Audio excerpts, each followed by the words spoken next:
basic, pure definition of health is the body's ability to make the next cell. A healthy body makes anywhere from 3.5 million to 5 million cells every. And so we have to be able to make that next cell and make that next cell a healthy, fully formed, functioning cell. And so that's how we turn on the body. And if we do those two things long enough, and if we, and also, and we're going to get into this in the principles, if we remove those things that are causing the body to struggle, we will turn on this mechanism, and thus we can begin our healing journey. Number two, the body is natural, not artificial. Thus, nothing artificial can fix the body. We're taking all kinds, we will find out that we have some type of health issue, and we start taking all of this artificial stuff. We'll take aspirin for a headache, but not one cell in your body is made from aspirin.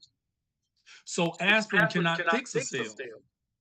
See, when we look at the body, we look at the body as being 10 fingers, 10 toes, 2 legs, 2 arms, 1 tongue, 2 eyes, 2 ears, 1 nose with 2 openings in it. That's how we look at the body, but that's not the body. The body is trillions of cells. It's trillions of cells. And if you look at the body from a cellular level, then that will help you to see that everything is still the same. And so not one of these cells is made from an artificial drug or medication. So an artificial drug or medication is not going to fix this stuff. When you look in the Bible, in the book of Genesis chapter 2, it says, God formed man from the dust of the ground and breathed into him the breath of life, and man became a living soul. Man came from the ground. That's where man came from.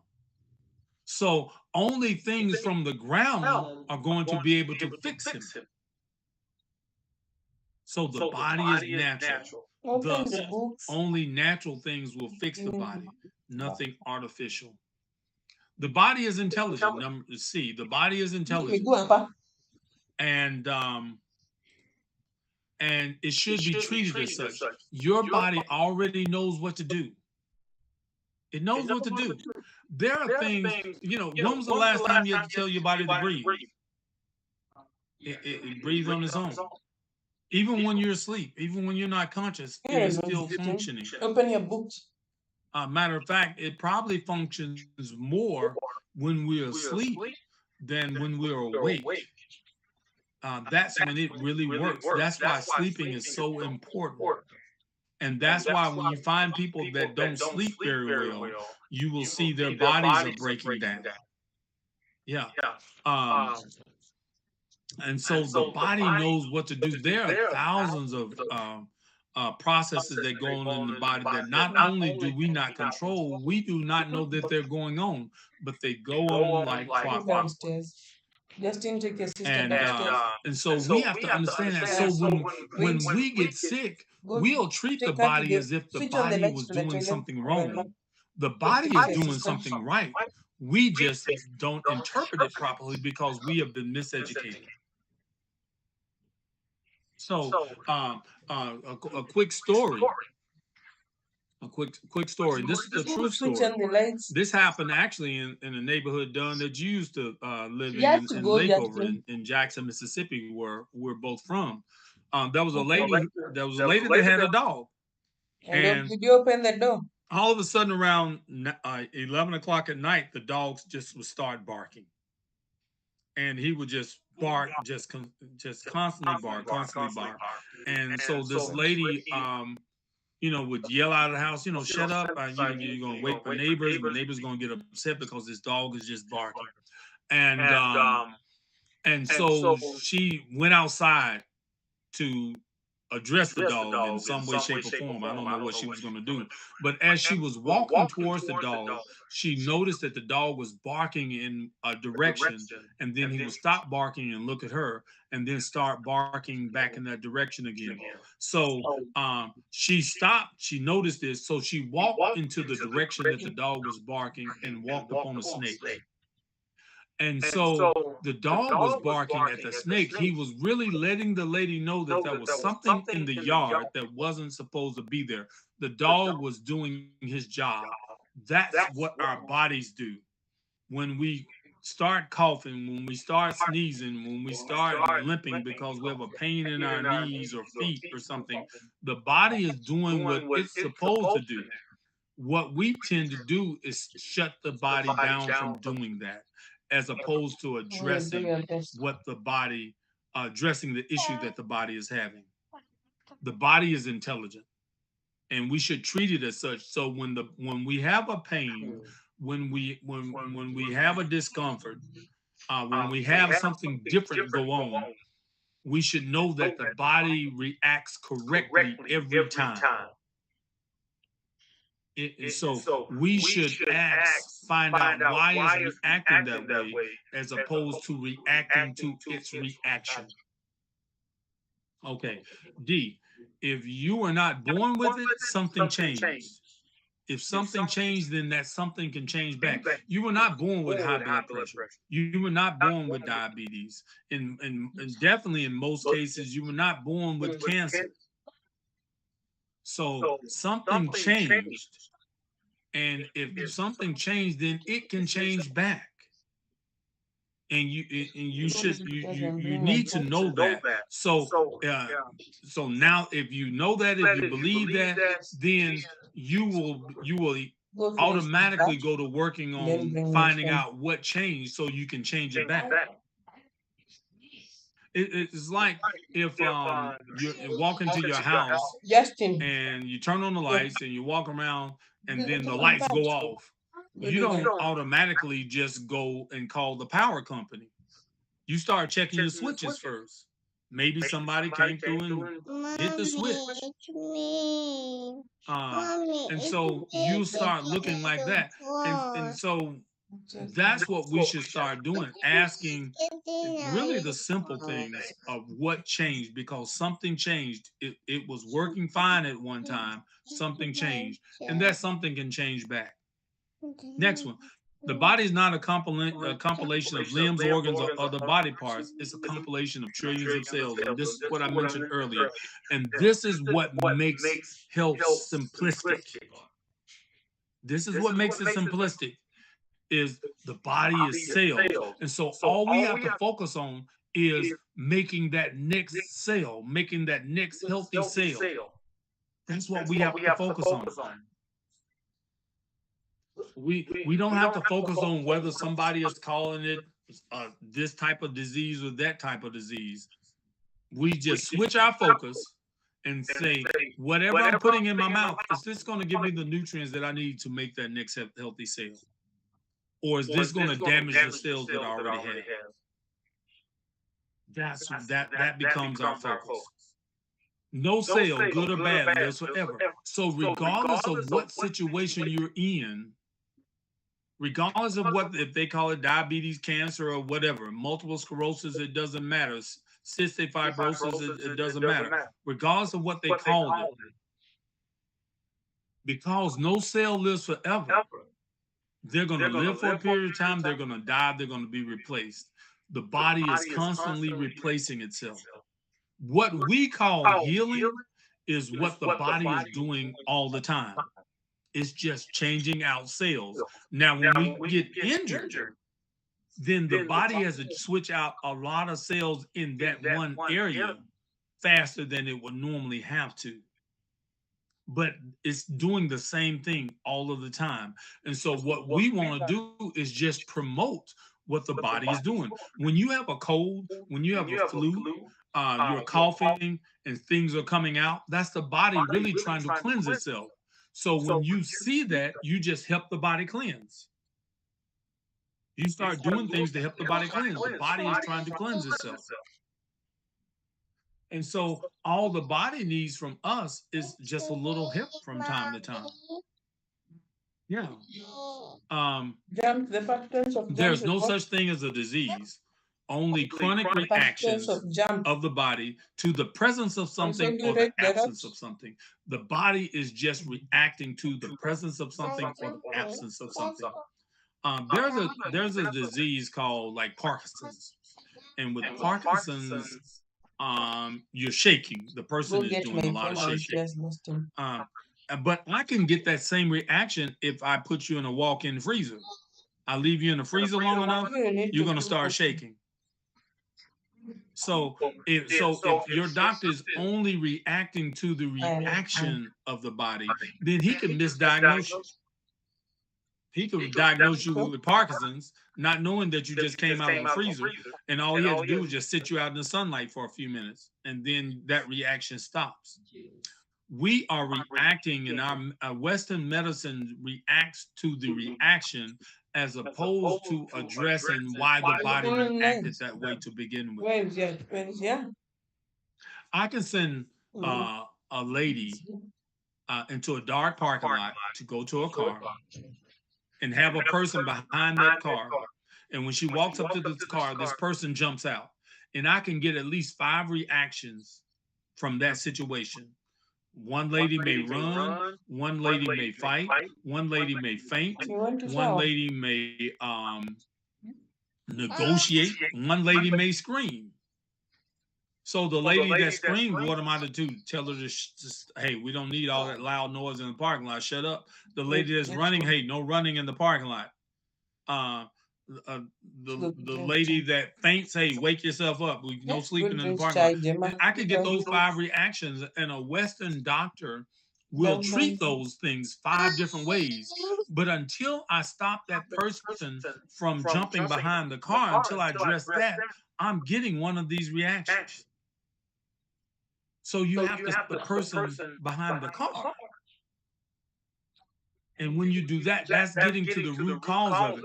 When you address that, then you stop getting these reactions. But Western medicine will address these 5 different ways, the same thing. And thus, they never stop the person from behind the car, so they will keep getting problems because they never address the root cause. Here, there are only 2 ways to properly address chronic reactions of the body: nutrition and detoxification. You want to get your nutrient levels up so that you can make that next cell. Get your nutrient levels up so that next cell becomes a healthy cell. Remember, no cell lives forever, good or bad. So even if you have cancer, those cancer cells don't live forever. We just have to stop making them. We are making them ourselves.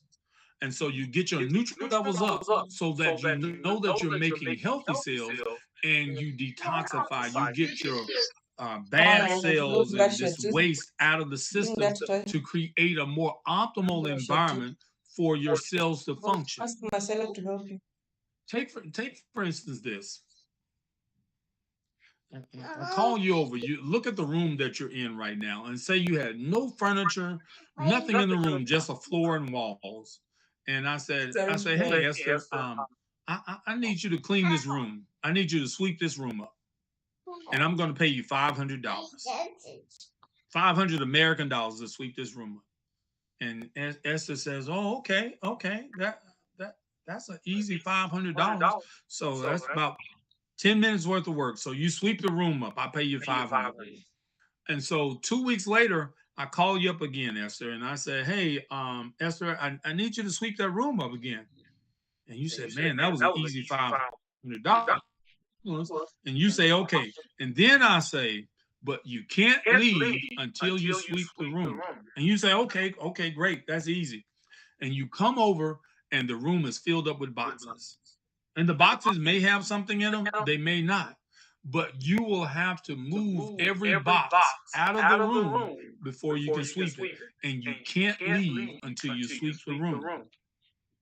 And so those boxes, whether they were empty or full or empty, made the work much harder. And this is what's happening when our bodies are filled up with toxins, is making the simple jobs of our cells much harder to do. Thus, we overwork our cells. Our cells have a shorter lifespan. If our cells have a shorter lifespan, then we are going to have a shorter lifespan. It's just as simple as that. So we cleanse our body, we get the stuff out of our bodies. So our cells, the jobs of our cells, regardless of what those jobs are simpler to do. Thus, our cells live longer and we will live longer. You get your nutrient levels up and you get your toxic levels down. And the last principle, chronic reactions, or which we're going to call diseases, are not hereditary. People's habits are. It's what we're doing that's causing our problems. And we're doing the same thing that other family members are doing. Thus, we end up with the same issues that they have. And we'll say that diabetes runs in my family. No, what you're eating runs in your family. You're eating the same thing that they were eating. For me, I have a host of health conditions that would say run through my family, but I don't have any of them because I started changing my eating habits actually in high school when I started recognizing some of these things. And thus now some of my cousins, my people in my parents' generation have all passed away. So now a lot of my cousins and siblings are having these health issues because they're still eating that same way. But I changed my eating ways and I don't have these issues. So I'm going to close out this screen here and get back with you all. And Lavinda made it. Okay. Okay, Lavinda. Um, and so those are my principles. And I'm going to ask the question, did that make sense to you all? You don't have to all answer at one time. Yeah, it did. Okay. Okay. Jessica has made it. Jessica, good to have you on. Jessica is over the group that I found out about. And Jessica, I want you to well, everybody on here knows you, but I want you to just let everybody know what you have going on right now and the things that you are doing as it pertains to health. Sorry? Sorry. Come again. Okay. Yeah, just let everyone know what you have going on Oh, right right, now as right, it right. pertains to health. Yeah, it's interesting that we linked up so easily at a point where I was actually looking for partnerships. So, I'm a certified nutritionist. By that I mean, uh, mm, oh, okay. So, Okay. by that I mean Well, that I've been in school at the University of Nairobi for 4 years, after which okay. I did 1 year of internship to get certified by the Kenya Nutritionist and Dietitians Institute. And then since 2019, that's when we set up Malkia Nutrition, and I've been practicing as a private consultant since 2016. So this is basically our 6th year in practice. Um, we deal, people always ask me, we deal with the overnutrition. We don't necessarily look at undernutrition because we realize that is already a saturated field. So many people are dealing with hunger, feeding the children in schools and all that. So we didn't want to enter into a field that is already saturated. So we deal with conditions of overnutrition. This could be obesity. I hope you can still hear me. Obesity, hypertension, high blood sugar, that is, hypertension, thyroidism, gut problems. These ones that come either as a result of what you're eating or how you're living, either food or lifestyle. So, Right. even with kids, I don't necessarily do malnourished children. there are hospitals, there are programs that are doing that. So, and I did that in while I was in school. I didn't like it. So I chose to deal with people who are a little bit more health conscious and who have options. Because when I was dealing with children, they don't have many options. If the mother is not able to feed them, there's little I can do. But when I'm dealing with an individual who is able to adjust their lifestyle. They are conscious, they're able to know that this is harming me. I need to change this dietary habit. I need to avoid this kind of stress. I need to change my work environment because it's toxic, either physically or psychologically. That is more empowering. And I can also, if someone is not willing to change, I can say my burden ends here. So, I have already told you, I've tried to educate you. I have already brought all the products that we have. They are available. So if someone is not willing to take the step, I can stop there and know that I have done my best. Like nutrition education is one of our pillars at Malkia Nutrition. We want people to know because the Bible says people perish due to lack of knowledge. And I realized it's true. Many people don't know because, for example, Dr. Willie, when you were an engineer, you understood a lot about engineering. You knew how this and this works, how whether it's a bolt connecting into a whatever, and fastening and safety and the tenacity of the building and all that. And if I meet an economist, they know about so many things that relate to economy. But assuming that you know everything, I just find it to be very excess ignorant.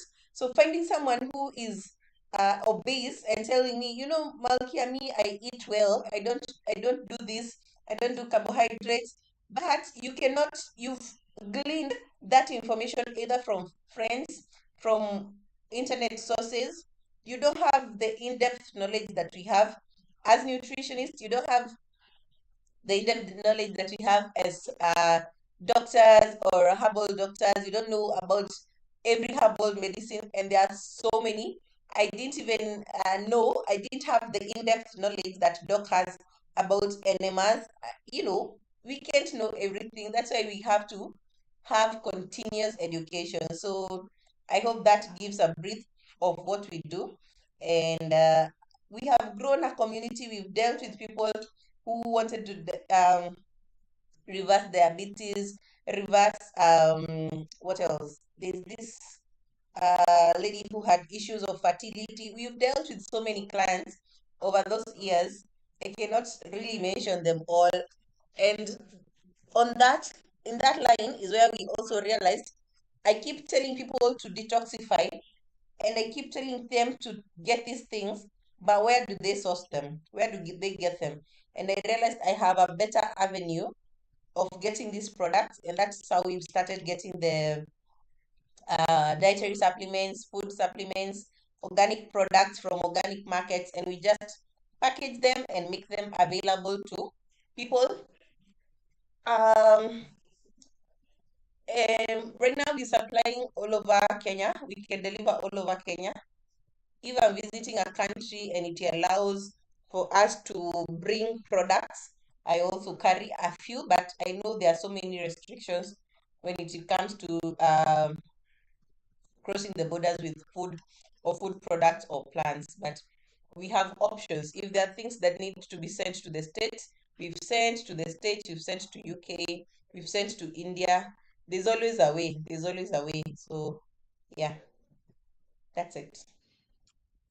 Okay, very good, very good. That's a lot. You have a lot going on. Um, I want to open it up to see if anyone has any questions, but I would Jessica, I would like to ask you a question also.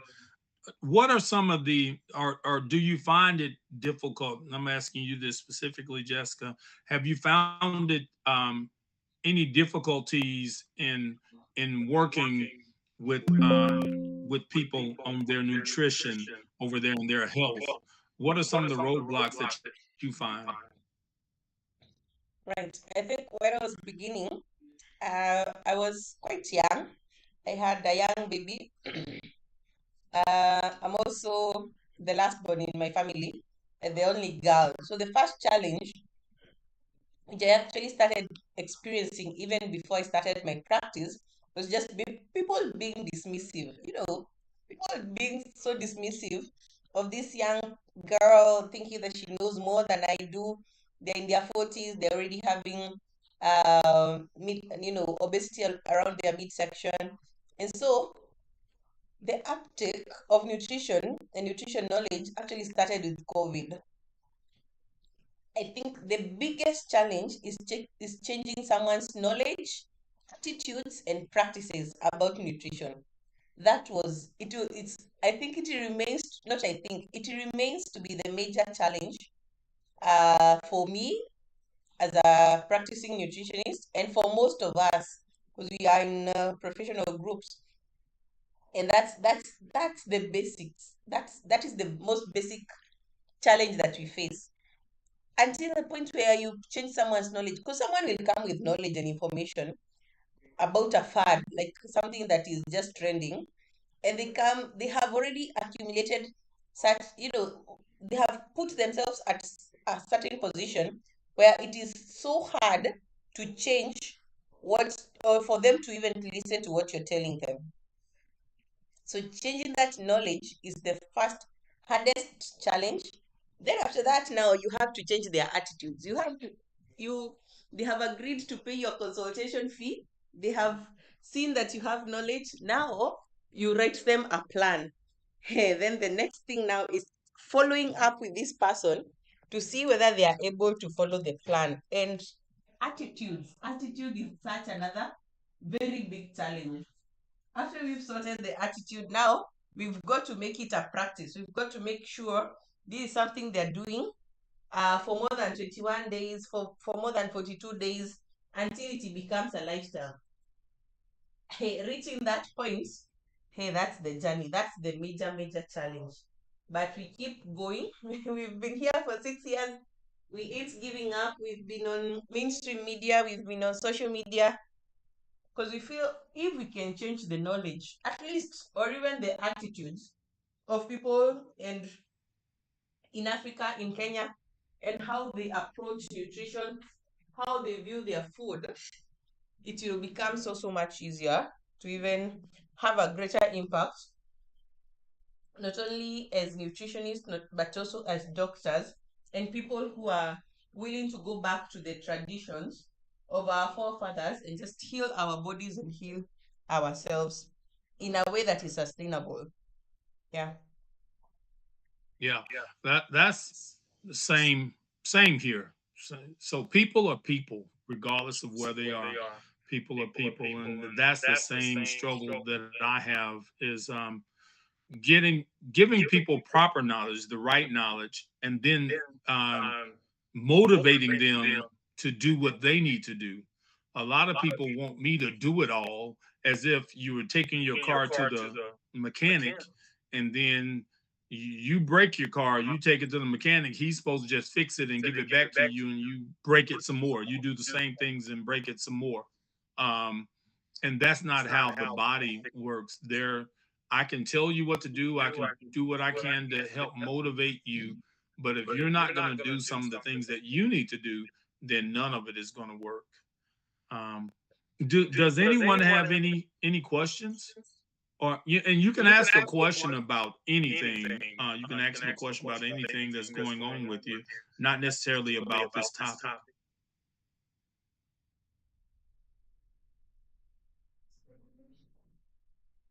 Oh, crickets. No one has anything. Go ahead, Don. Uh, actually, I didn't really have a main question. I just was seeing your time up here too, getting a little short. Yeah. It's That's about to end this session here. Um, so this may be the last time I use Google Meet. I forgot that Google Meet only gives you an hour, and then you have to Yeah. start another session or so. So we'll get ready to. I'll go ahead and end this call here. All of you all that are on here know how to get in contact with me. So I'm sure I'll be talking to each of you all because I've been in contact with all of you all for the past couple of days. Um, and we will talk about next moves. This is something that I would like to do with you all weekly, if it's something that people would like, and to just speak on health and create a community. We need a community. No one person has all of the answers, and but if you create the community, then the answers are inside of the community. As it says, you know, it takes a village to raise a child. So what you've done is created a community intentionally to live and to thrive, and that's what I'm seeking to do. So with that, I'm going to end. I appreciate everybody for coming on, and I know it's late for you all, but it's midday for us. So we're gonna keep going. I appreciate you, Jessica. I appreciate everything, and I'll be in contact. Oh, go ahead, Mary. How are you? I'm well. You good? I'm good. Sorry, I've just joined late. I had some visitors, so wasn't able to join. But I have a question. Okay, Mary, I think this section is going to close. So what I'll do is I'll create another session, and I will send you the link, and we can talk back if you like. No problem. I'm okay with that. Okay, okay. Because I want to talk with you as opposed to sending the text messages. All right. Yeah, sure. Okay. Thank you. All right. All right. Well, I'm going to close the session. I appreciate everything, and I'll be in communication with you all. Thank you. All right. Thank you so much for your time. Thank and your you, Mary. wisdom. Okay. Thank you, Esther. And thank you, Jessica. Appreciate you, Don. All right.